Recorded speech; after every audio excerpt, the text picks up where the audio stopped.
masalah ini kemudian mereka menyalah-nyalahkan bahwa kita ini memang sudah bertauhid secara rububiyah, tetapi belum bertauhid secara uluhiyah.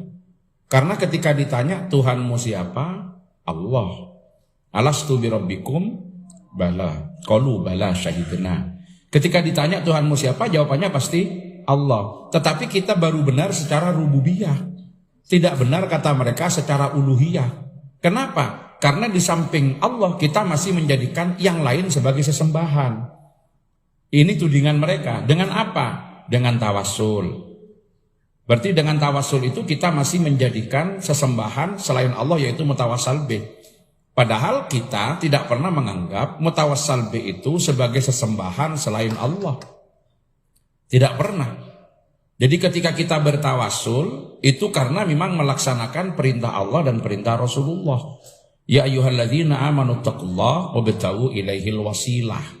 Kita memang diperintah untuk mencari wasilah. Apa itu wasilah? Kullu ma yuqarribuna ilallah. Segala sesuatu yang mendekatkan kita kepada Allah. Apapun itu, baik kaul ataupun fi'al ataupun cara bertakarrub yang kemudian menjadikan kita dekat dengan Allah. Atau dengan menyebut satu sosok, satu tokoh yang dengan penyebut sosok itu kita mengikuti terhadap langkahnya di dalam mendekatkan diri dan riyadhah, mencari ridha Allah sehingga mampu mencapai mahabbah, cinta kepada Allah dan dicintai oleh Allah Subhanahu wa taala.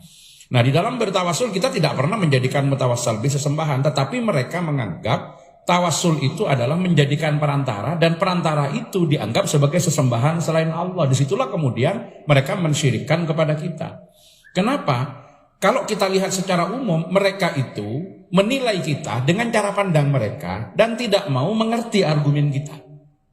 Kenapa kemudian melarang untuk melaksanakan ziarah kubur? Karena dianggap kita ke kuburan itu meminta kepada orang mati. Kalau seperti itu, bukan hanya mereka, kita pun tidak memperbolehkan. Tapi bagi kita tidak begitu. Kita ziarah kubur itu punya dua alasan. Yang pertama adalah mengingat kematian, yang kedua adalah mendoakan orang mati. Nggak ada kita meminta sama orang mati. Nggak ada. Nah, di dalam tawassul kenapa kita masih bertawassul? Karena bagi kita menjadikan mutawassal bih itu sebagai wasilah itu ada beberapa alasan.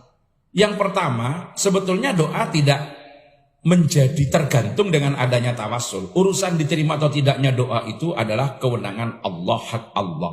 Tapi tawassul ini bagian daripada etika dan tata cara kita berdoa. Adabun min adabid doa. Jadi tariqatun min turuqit tawajjuh ilallah. Nah, kemudian yang kedua, kenapa kita bertawassul? Kita bertawassul karena kita berterima kasih sebab berkat mutawassal bih itu kita kenal agama. Kenapa kita sebut Rasulullah, kemudian kita sebut para sahabat, kemudian kita sebut tabi'in, para aulia, dan sampai kepada para ulama yang membawa Islam ke sini, dan karena itulah kemudian kita kenal Islam. Mohon maaf, ibu-ibu, kalau kita jujur, kita ini berislam bukan sepenuhnya karena kesadaran dan karena kita sudah menemukan kebenaran dalam Islam. Tapi kita berislam karena kita secara kebetulan dilahirkan oleh orang Islam dan tinggal di sekitar orang Islam. Seumpama panjenengan itu lahir di Bali sana atau ada di Thailand sana, saya belum jamin kok kalau sekarang ini jadi muslim. Tapi ini sudah bagian daripada cara Allah memberikan hidayah kepada kita. Maka kita sebut beliau-beliau itu sebagai ucapan terima kasih kepada beliau-beliau yang kita sebut dalam mutawassal bih itu. Kemudian yang keempat, kita yakini yang kita tawassuli itu adalah orang yang telah dicintai dan mencintai Allah. Maka dengan kita menyebut beliau-beliau, tujuannya tidak hanya sekedar menyebut, tetapi mengikuti suluk dan cara beliau beribadah agar kita sampai kepada makom dicintai dan mencintai Allah. Kemudian yang kelima, ini banyak, mau 100 ada alasannya. Cuma saya sebut sebagian. Kita yakini kalau mutawassal bih itu adalah orang yang telah diberkati oleh Allah. Diberkati dengan apa? Karena mujahadahnya, karena amal solehnya, karena riyadhahnya. Dan kita minta keberkahan yang Allah berikan kepada mereka dialirkan kepada kita hanya dengan meminta. Walaupun kadang-kadang bahasanya memang suka menjadikan orang lain itu terpancing dan menyalahkan. Kan kita sederhana. Mudah-mudahan kita mendapatkan barokah Syekh Abdul Qadir Jilani, mendapatkan barokah muassis Jam'iyah Nahdlatul Ulama, Ki Hasim Asy'ari, Ki Wahab Asbullah, Ki Bisri Samsuri, Ki Nawawi Sidori, Ki Ridwan Abdullah misalkan. Mudah-mudahan kita mendapat berkah beliau-beliau. Nah, mereka ada yang kebakaran jenggot. Berkah itu dari Allah. Kok kita mendapatkan berkah dari manusia? Lah ini maksudnya apa? Kita yakini beliau-beliau itu diberkati. Dan berkah yang diberikan kepada beliau-beliau juga diberikan kepada kita. Jadi kalau kita maksud, apa yang kita maksud dengan mudah-mudahan mendapatkan barokahnya Syekh Abdul Qadir? Itu maksudnya mudah-mudahan kita mendapatkan barokah yang telah diberikan oleh Allah kepada Syekh Abdul Qadir juga dialirkan kepada kita. Itu sebetulnya. Tapi disingkat. Disingkat pengucapannya. Siapa yang menyaksikan kalau Syekh Abdul Qadir diberkati? Sampai sekarang disebut, diingat. Ya, kalau Abdul Qadir yang ada di dekat Keramat Raya ini mati dapat seminggu sudah lupa semua orang. Itu bukti kalau diberkati. Siapa yang menyaksikan bagaimana Hadratus Syekh Hasyim Asy'ari Kewahab Hasbullah itu diberkati? Kan gak ada yang menyaksikan. Tapi beliau dapat berkah kan tidak gratis. Dengan mujahadah, dengan perjuangan, dengan takarrub, dengan amal soleh. Kita enak-enakan hanya meminta. Ya Allah, berkah yang telah panjenengan berikan sama Bapak, berikan juga kepada kami. Itu sebetulnya begitu. Sebetulnya. Cuma bahasanya diringkes biar gak panjang-panjang. Sama dalam bahasa keseharian kita. Ibu mundi neng pawon, ibumu mana? Di dapur. Ngapain? Masak nasi. Masak nasi. Benar apa salah? Benar apa salah? Salah. Memangnya nasi dimasak? Yang benar masak apa? Masak beras dicampur air bikin nasi. Itu yang benar. Iya, tapi kalau disebut begitu ya panjang. Orang sudah paham, maksudnya harus ke sana. Ditanya, mau kemana? Ke Jombang. Naik apa? Naik kereta. Benar apa salah? Salah. Kalau bilang naik kereta berarti bokongnya sebesar kereta. Yang benar naik salah satu kursi yang ada di salah satu gerbongnya kereta. Itu yang benar. Sehingga ada nomor kursinya ada di gerbong berapa. Tapi kalau jawab jenengan seperti itu malah dianggap gak waras.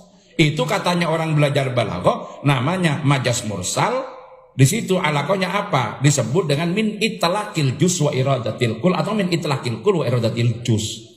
Jadi yang disebut secara keseluruhan, yang dimaksudkan adalah sebagian. Atau kalau nasi tadi apa namanya bi'tibari maya kuno, itu dalam bahasa Arab begitu, dalam balaghah, menganggap menghitung yang akan datang.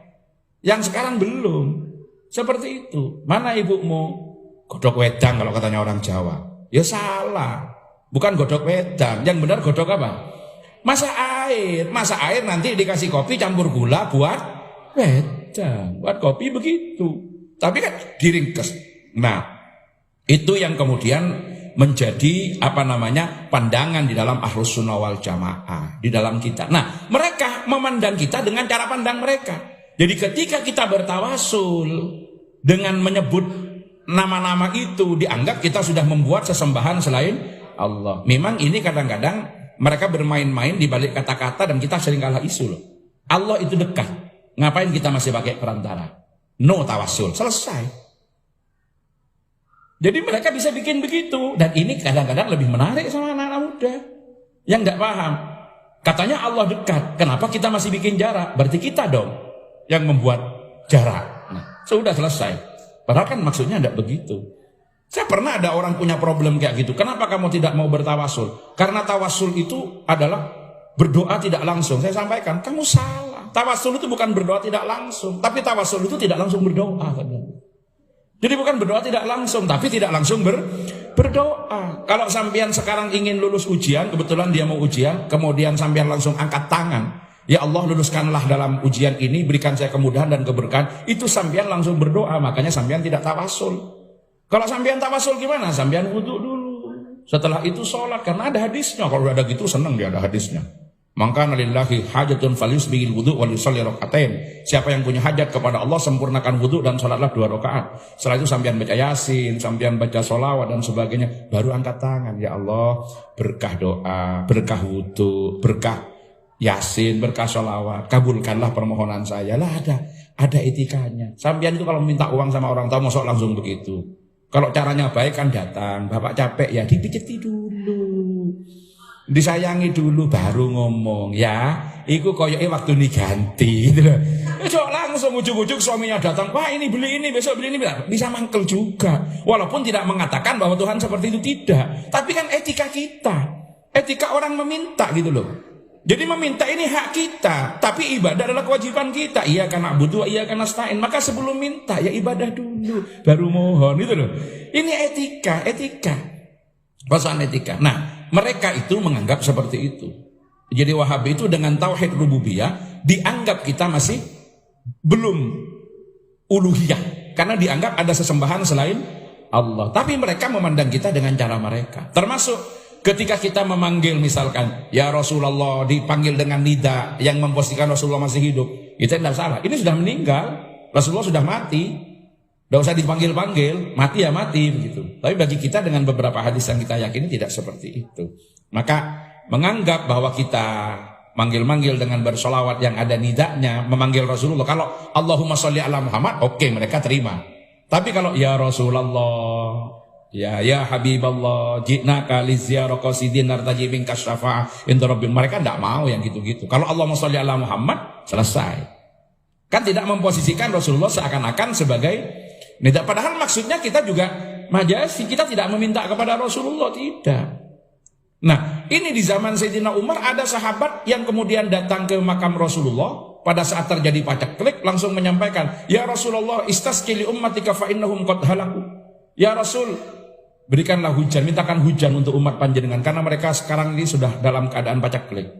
Kemudian ketika malam hari dia bermimpi, didatangi Rasulullah, "I'ti Umar wa akhirus salam wa akhbirhum bi annahum maskiyun." Datangilah Umar, sampaikan salam dan kabarkan kepada mereka kalau mereka sebentar lagi akan dihujani, akan diberi hujan oleh Allah Subhanahu wa taala. Seperti itu.